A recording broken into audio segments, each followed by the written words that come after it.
Hi hello నమస్తే welcome to our channel. ఈ మధ్య కాలంలో మోకాళ్ళ నొప్పితో చాలా మంది బాధపడుతున్నారు. మోకాళ్ళ నొప్పులు ఎందుకు వస్తాయి, ఎవరిలో వస్తాయి, దీనికి నివారణ ఎలా? ఆయుర్వేదంలో మంచి ట్రీట్మెంట్ ఉంది అంటున్నారు సుశ్రుత ఆయుర్వేద హాస్పిటల్ డాక్టర్ జీవి పూర్ణచంద్ గారు. మనతో స్టూడియోలో రెడీగా ఉన్నారు, మాట్లాడేద్దాం. నమస్తే డాక్టర్ గారు. నమస్కారం అండి. సార్, మోకాళ్ళ నొప్పులు అంతకుముందు చూసుకుంటే మనకి 40+, 50+ ఏజ్ని బట్టి, వెయిట్ని బట్టి మోకాళ్ళ నొప్పులు అనేవి వచ్చాయి. ఈ మధ్య దేనికి రిలేటెడ్గా అసలు సంబంధం లేకుండా ఈ మోకాళ్ళ నొప్పుల సమస్యతో ఎక్కువ మంది బాధపడుతున్నారు. ఎందుకు వస్తాయి, ఎవరిలో వస్తాయి, ఆయుర్వేదంలో ట్రీట్మెంట్ ఎలా ఉంటుంది? మోకాళ్ళ నొప్పులు కూడా ఇప్పుడు లైఫ్ స్టైల్ డిజార్డర్స్లో భాగమైంది. మీరన్నట్టు పూర్వం వార్ధక్యం 40 ఏళ్ళు దాటితే చెత్తవారం అంటే 40 ఏళ్లకు వచ్చే కంప్లైంట్ అని. చెత్తవారం అంటే చారు అంటే 4 పదులు, 4 పదులకు వచ్చేది కాబట్టి చెత్తవారం అంటే కళ్ళజోడ వస్తుంది 40 ఏళ్ళకి అని ఒక లెక్క ఉండేది మనకి.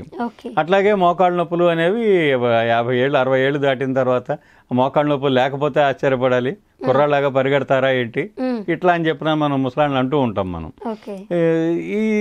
ఆ లెక్క అంతా ఇప్పుడు మారిపోయి మోకాళ్ళ నొప్పులకి కాలేజీ పిల్లలు కూడా మోకాళ్ళ నొప్పులతో గురించి మాట్లాడుతున్నటువంటి పరిస్థితిని మనం చూస్తున్నాం.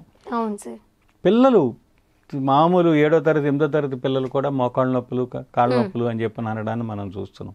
ఏంటి కారణం? మనం టెక్స్ట్ బుక్లో చెప్పిన కారణాలే అందరికీ అప్లై చేయడం అని చెప్పిన అనుకోవడానికి వీల్లేదు. ఎందుకంటే మన జీవించే విధానం యొక్క ప్రభావం మన శరీరం మీద, అనేక అవయవాల మీద పడుతుంది. అందుకనే life style disorders, life style మారాలి.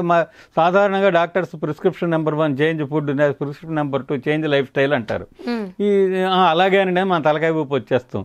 ఏం మార్చాలో మనం వాళ్ళని అడగం, వాళ్ళు చెప్పేటంత తీరుకుండదు. ఇది చాలా అన్ని చోట్ల జరుగుతున్నటువంటి విషయం. అంతా డాక్టర్లు చెప్పని మాట కాదు, ఇది చెప్పే మాటే.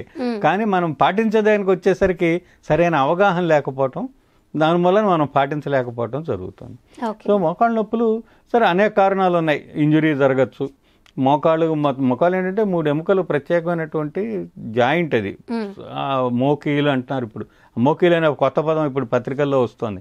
సో మోకాలు అనేటువంటిది ఒక కీలు, దాన్ని మోకీలు అని చెప్పి అన్నారు. బాగానే ఉంది, ఆ పదం వాడుకోవడానికి వీలుగా కూడా బాగానే ఉంది, వ్యాప్తిలోకి వస్తుంది.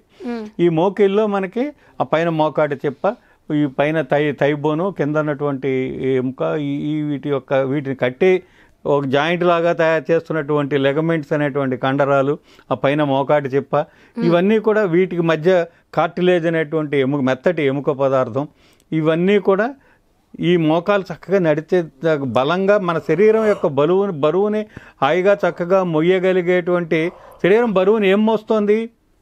శరీరం బరువుని కేవలం మోకాలు మాత్రమే మోస్తోంది.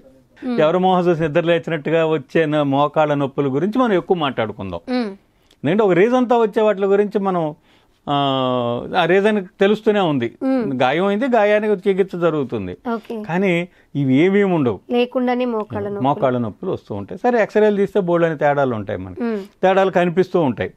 ఎక్స్రేలో పలానా తేడా ఉంది కాబట్టి ఇదిగో ఈ నొప్పి వచ్చింది అని చెప్పినని డాక్టర్లు ఎక్స్ప్లెయిన్ చేస్తారు. సో ఆ తేడాలు ఎందుకు వచ్చినాయి? ఏ దెబ్బలు తగలలేదే, మనకి ఏ యాక్సిడెంట్ అవ్వలేదే, ఎందుకు లోపల వాచిపోయింది, 2 ఎముకలు వాచిపోయినాయండి, లేకపోతే గ్యాప్ తగ్గిపోయిందండి, ఇట్లా మనకి వైద్యులు చెప్తారు కదా. ఎందుకు జరిగింది అట్లా వాచిపోవడానికి కారణం ఏమిటి? దీన్నే ఆర్థరైటిస్ అంటారు. ఇప్పటిదాకా మోకాళ్ళ నొప్పులు అంటే మోకాలకు మాత్రమే మన దృష్టి ఉంది, మోకాల మీద మాత్రమే ఉంది. ఎక్స్రేలు దానికి సంబంధించినవి, అసలు దానికి సంబంధమే ఉంటది అనుకుంటాము. వెయిట్ లేపితేనో, లేకపోతే ఎక్కువ దూరం నడిస్తేనో, ఏదో తగిలితేనో, ఈ కారణాలు ఏమీ లేకుండా వచ్చే మోకాళ్ళ నొప్పులకి దాని గురించి కూడా మనం ఆలోచించాలి కదా. అక్కడ ఆయుర్వేదం అనేది ప్రధానంగా ఒక నివారణోపాయంగా కనిపిస్తుంది. ఆయుర్వేదం ఏం చెప్తుందంటే, ఇదంతా కూడాను ఈ మళ్ళీ మనిషి 3 తత్వాలు, శరీర తత్వాలు కలిగి ఉంటాడు. వాతతత్వం, పిత్తతత్వం, కఫతత్వం అని 3 రకాలుగా ఉంటారు. ఇందులో వాతం చేసేటువంటి శరీరతత్వం కలిగినటువంటి వ్యక్తులు వాతాన్ని పెంచేటువంటి ఆహార పదార్థాలు తీసుకున్నప్పుడు వాతం పెరిగి మోకాళ్ళ నొప్పులు వచ్చేస్తాయి. అలాగే పిత్త స్వభావం కలిగి వేడి చేసే శరీరతత్వం కలిగినటువంటి వ్యక్తులు వేడి చేసే పదార్థాలు తీసుకున్నప్పుడు మొక్కలు ఇంతలా వాచిపోయి ఎర్రగా పొక్కిపోయి అదంతా మంట పుడుతూ వేడి వల్ల వచ్చే మోకాళ్ళ నొప్పులు ఉంటాయి. అలాగే శరీరతత్వం కలిగిన వాళ్ళకి అజీర్తిని కలిగించే ఆహార పదార్థాలు తీసుకున్నప్పుడు కఫ లక్షణాలు కనిపిస్తాయి. ఇట్లా మాకు ఆయుర్వేదంలో చాలా చెప్పాడు. ఇదంతా మనకి ఇప్పుడు సామాన్యుడికి కొంచెం ఎక్కువ సబ్జెక్ట్ అవుతుంది. ఇక్కడ ప్రధానంగా ఏంటంటే మన శరీరతత్వానికి మన వాతవమో పిత్తమో కఫమో ఎవరిది వాళ్ళు తెలుసుకోవడం కష్టం. కానీ మన శరీరతత్వానికి ఏది తిన్నప్పుడు అనుకూలంగా ఉంది దాన్ని తినాలి, ఏది తిన్నప్పుడు వ్యతిరేక లక్షణాలు కనిపిస్తున్నాయి దాన్ని మానాలి. అట్లాగే ఏమవుతుందంటే అల్లం వెల్లుల్లి గ్రేవీ ఒకటి, చింతపండు గ్రేవీ ఒకటి, బాగా నూనెలు పోసి నూనెలో వేసి వేయించేటువంటి పదార్థాలు ఒకటి, ఇవి జీర్ణశక్తిని చంపి కీళ్ళ నొప్పులు పెరగడానికి కారణం అవుతున్నాయి. లేకపోతే అల్లం వెల్లుల్లి కీళ్ళ నొప్పులకు మందుగా పనిచేస్తాయి. అసలు నూనె నెయ్యి తినాలి. కీళ్ళ నొప్పులు ఉన్న వ్యక్తులు, మోకాళ్ళ నొప్పులు ఉన్న వ్యక్తులు, నడుం నొప్పి ఉన్న వ్యక్తులు నెయ్యి వేసుకోవాలి, కానీ నెయ్యి పోసుకోకూడదు. అలాగే నూనె వేసుకోవాలి, నూనె పోసుకోకూడదు. అంటే ఔషధాన్ని ఔషధంగా, మన ఆహారాన్ని ఔషధంగా భావించుకుంటే ఈ ప్రాబ్లం రాదు మనకి. ఇలా కనుక మనం తీసుకుంటే మోకాళ్ళ నొప్పుల్లో చాలా చక్కటి ఇది మనకు వస్తుందన్నమాట. కూర్చుని ఉద్యోగం చేసేటువంటి వ్యక్తులు గంటకు ఒకసారైనా 4 అడుగులు నడవాలి. ఇది చాలా ముఖ్యమైన పాయింట్. భవిష్యత్తులో మోకాళ్ళ నొప్పులు రాకుండా ఉండాలంటే కూర్చుని ఉండే ఉద్యోగాలు చేసేటువంటి వైట్ కాలర్స్ ఎవరైనా సరే కనీసం గంటకు ఒక 4 అడుగులు, 4-5 అడుగులు కొంచెం అలాగా 4 రౌండ్లు వేసి మళ్ళీ కూర్చుంటే మళ్ళీ మోకాళ్ళు మళ్ళీ సాగుతాయి. తగినంత పొద్దున పూట సాయంత్రం పూట తగినంత వ్యాయామం మోకాళ్ళకి ఇవ్వటం, ఇవన్నీ మోకాడు చెప్పని మనం కాపాడుకోవడానికి మనం తీసుకోవాల్సిన జాగ్రత్తలు. వాతాన్ని పెంచకుండా ఉండాలి. టైంకి రాత్రి 10 తర్వాత కీళ్ళ నొప్పులు, కాళ్ళ నొప్పులు, నడు నొప్పితో బాధపడే వాళ్ళు ఓ పక్క నడు నొప్పితో అమ్మో అయ్యో అనుకుంటూనే ఆ టీవీ కంటుకుని చూస్తూ కూర్చుంటారు. ఆ కూర్చోవడం అనేది విపరీతం అయిపోయి నడు నొప్పికి కారణం అవుతుంది. లాంగ్ ఇది డ్యూరేషన్ కూర్చోవడం అనేటువంటిది, ఆ పోస్చర్ సరిగ్గా లేకపోవడం, ఆ కూర్చున్నటువంటి సీటింగ్ సరిగ్గా లేకపోవడం, ఇవన్నీ కారణం. ఇవేమి మేము మారవండి, మంది ఇవ్వండి చాలు. పేషెంట్ డాక్టర్ని అడిగేటువంటిది ప్రధానంగా ఏంటంటే చాలా కష్టాలన్నీ బోల్డంతసేపు చెప్తారు. వీడు కోరుకునేది ఏమిటంటే ఇప్పుడు మీరేమి చెప్పొద్దు, నాకు మంది ఇచ్చేసి తగ్గిచ్చేసేయండి, ఏ మళ్ళీ రాకూడదు. ఇది పేషెంట్ కోరిక అనమాట. కానీ అలా ఉండదు. ఎందుకంటే మనమేది వాటిని పెంచి పోషిస్తున్నాము. మనం మారాలి, అదే చేంజ్ ఆఫ్ లైఫ్ స్టైల్ అంటే అర్థం. ఈ లైఫ్ స్టైల్లో అన్ని రకాల సమస్తమైన వ్యాధులకి గ్రామ్యాహారం కారణం అన్నాడు చరకుడు. గ్రామ్యాహారము అంటే అక్కడ ఆయన దృష్టిలో గ్రామం అంటే అడవిలో ఉండేవాడికి గ్రామం అనేది పెద్ద నాగరికత కదా. అంతే కదా. అడవిలో ఉండేవాడికి కందమూలాలు తినేటువంటి ఒక ఆటవికుడికి గ్రామం అనేది గొప్ప నాగరికత. అంటే నాగరిక భోజనము వ్యాధులకి కారణము అని చెప్పాడు.